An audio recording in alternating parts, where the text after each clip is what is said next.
Okay, back again. So my name is Michelle Hansen, and here's a little bit more about my background this time. So I'm a marketing and sales manager for Tasmanian Seafoods.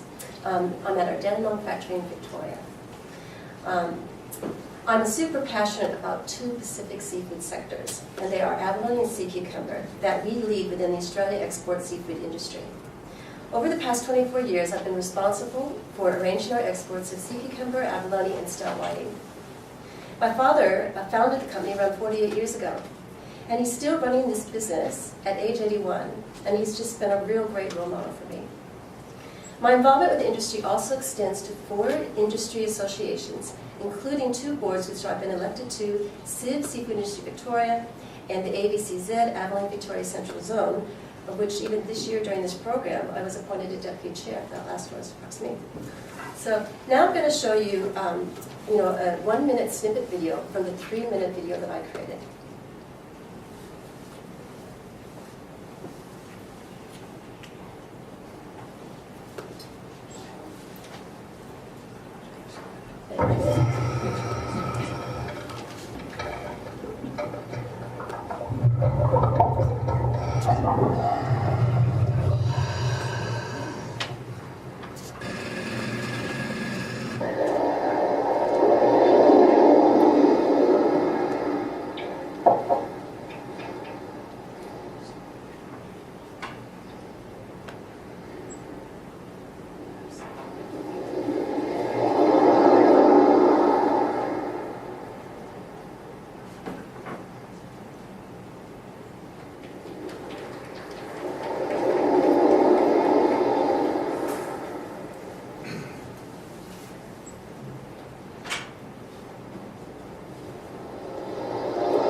Here we go. Okay.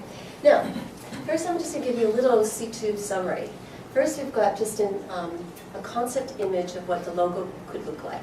So what we've got here is, it's very similar, of course, to the YouTube logo as mentioned, but the image also represents a tube wave, kind of like a surfer might ride through. So it's really this open portal that leads the way to the C-tube seafood industry videos. Okay.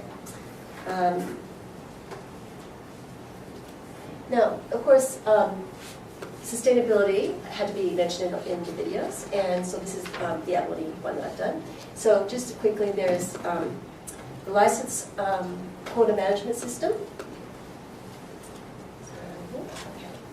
And then there's the fishery is also quota managed with the TACC, total allowable commercial catch, set annually based on the outcomes of our stock assessment process. We also have an expression, spreading the divers' effort within the zone. So our divers take the initiative to really spread that effort, distribute their harvesting efforts across the zone.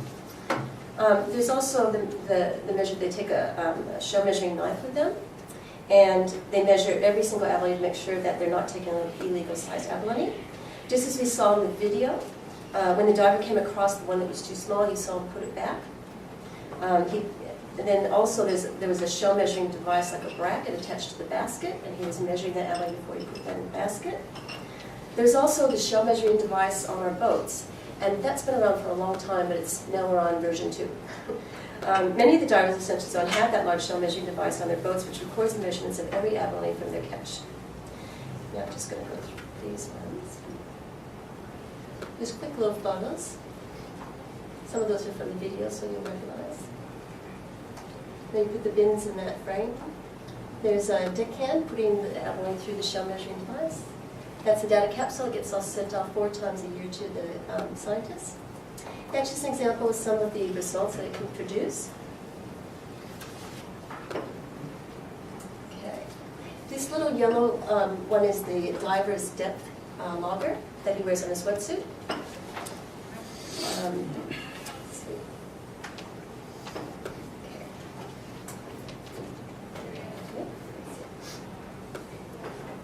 Now, the industry-led data collection program is providing the best science for our industry to make the best decisions in regard to our TACC. I'd like to share with you, just real quick on this slide, the program, there's 4 components to it. So you've got the shell measuring device on the boats, which is measuring the lengths. You've got the boat logger on the boat.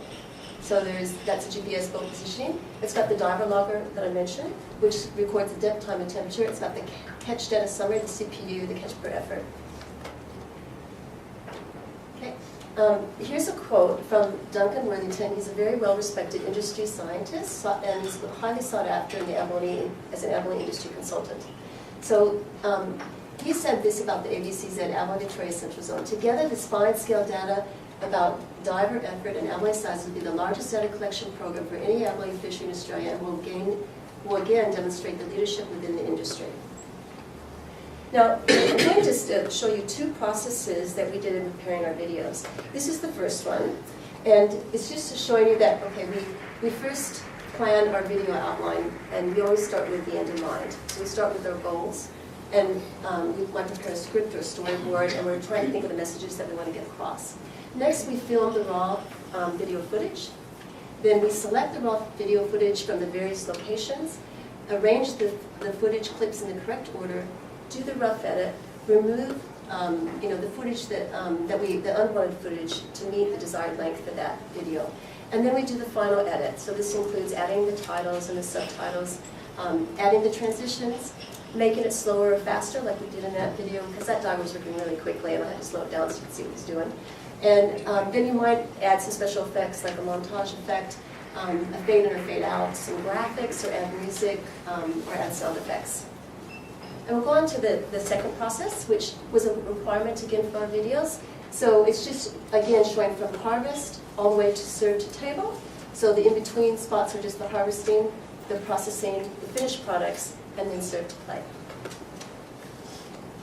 And in this slide, I just would like to say that we look forward to adding some more amazing videos from our industries across the nation to our library.